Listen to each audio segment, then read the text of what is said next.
Now we're turning our attention to hair care now We both by need it. showing you how to nourish your locks with some natural ingredients. Yes, Forager Feebee Foran joins us now to talk us through the benefits of the Horsetail Plant. Good morning. Good morning. How are you? Tell us. This is it. This is it, and yeah, this is the culprit. And if you are a gardener and you're spotting this in your garden at the moment, chances are it's not just growing in one tiny little patch, it starts to take over. How do you stop it? Well, you don't really. You burn the whole thing to the ground. It's the only option. Only messing. But this, cut it back. This plant is super, super invasive. It's actually been around since the time of the dinosaurs. So this is known as a living fossil plant. It's been on the go 350 million years. They found fossils of it. But it is one of those plants that as it unfurls, as these lovely stems unfurl, they throw out spores, which helps it to repollinate itself. Okay. So once these little spores get out into the atmosphere, they spread like wildfire. Looking at it, probably just looks like grass, Tommy, doesn't it? Like wild grass. Well, it does until it takes over all the grass and the plants as well. But there are mixed in with grass. There's benefits. There are benefits to it, yeah. Now, this isn't one that we're going to be munching down on. I know I show you yucky things to eat. In your tea, no. Yeah, well, this is one, but you do kind of make a tea from it, but it's not for drinking, it's for a whole other reason. So this guy here is packed full of silica, which is a natural mineral that's really, really beneficial for strengthening your bones, for strengthening your nails, if you've got brittle nails, for nourishing your skin, and particularly for helping people who are suffering with thinning hair. So it strengthens the hair follicles. Give me all of that now. How do you do it? So then you would have to drink it for the bone. So I would make a tincture from it, which is I basically infuse it into a form of an alcohol, and I treat people with it by a spoonful a day. So that's when people come to me as a herbalist. Spoonful of hair. A spoonful of vodka-y hair. Okay. Go on, tell us how do you make? Is it like a mist? Are we going to make? Yeah, we're going to make a mist. Okay. So it's very, very simple because this is a way to use it. If it's in your garden and you're like, what in the name of God am I going to do with this? Yeah. This is a great way for you to I've never seen use that it. in my garden now, in fairness. Well, that's because the lucky. spores haven't landed there yet. But if they do, you'll know all about it. All right. So basically, I will either cut them or I'll tear them up and I'll add them to a bowl. Now, I'll also add in the likes of nettle as well.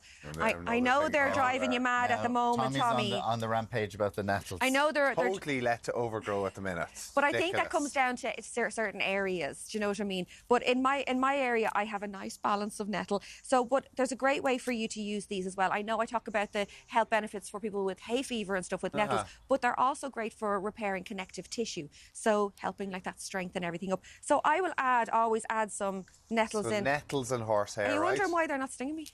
No, I know that. I was just about to say that to you, that you're picking them up and it's not.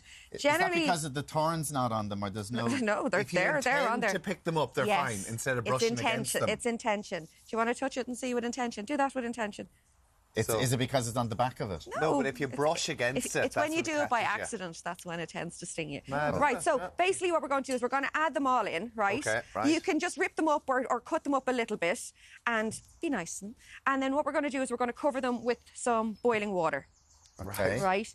And you're going to basically just leave it overnight. So I will always put the likes of a saucer, or if you're doing it in a pot, stick the lid of the pot back onto it. But the reason God, look at the colour of it. The reason we do that is because this is releasing lots of volatile oils. If you leave your saucer off, all those volatile oils are going off into the air of your kitchen. Let's keep them inside. So the next day when you take it out, this is what you're morning, left with. This is what it's going to look like. So it's after infusing into it, very murky looking. Yeah. But this is full of all that silica that's in the plant, all those natural minerals. Right. Silica is basically like the mortar between bricks. It holds things together. Right. So it'll hold your hair follicles together. It'll help to strengthen them. Yeah, it helps to strengthen them. So basically all we're going to do now is we're going to just pour it into a little spray bottle. Look at your little gadgets. I love it, your little pot. Listen, you just pour it into your little bottle, right? But I will always... So obviously, listen, people will be sceptical about this. Yeah. But what is it that might work for your hair? It's the silica. But that's the mineral that's in it that's actually going to do the job. And would you find that actually in any other products? Well, you can. It has been absolutely synthesised, but this is the most natural way. This plant actually contains the most amount of silica of any plant in the world. Put it on me ball. So hang on. First, I'm going to just put a few little. I'm going to make it smell nice, but also I'm going to use clary sage, which is a beautiful plant, and I'm going to use a few little drops of lavender and some rosemary because these are going to be great for nourishing the hair, but also for calming the scalp down a little bit. So a So few you're little saying drops. if I was spraying this on what I have a bit of a bald patch at the back there, Yeah. if I kept spraying it on that, I would see some hair growth? Yeah, it will actually help to strengthen all that hair. Right, here Come we're on, going to let's go in. hit me with it. You're going in.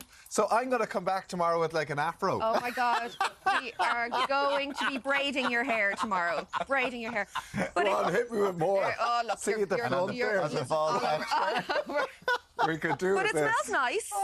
It actually smells smells lovely. delicious. Yeah, very yeah. It does nice. smell lovely because of that. Yeah, but Phoebe, it's doing a job and smells nice. thank you so much. That's great. Now, and of Very course, nice. if you do have persisting hair growth or scalp conditions, Get yourself one. don't only do this, you have to visit your doctor and find out what the problem is there. Absolutely. But for now, Phoebe, thank you so much.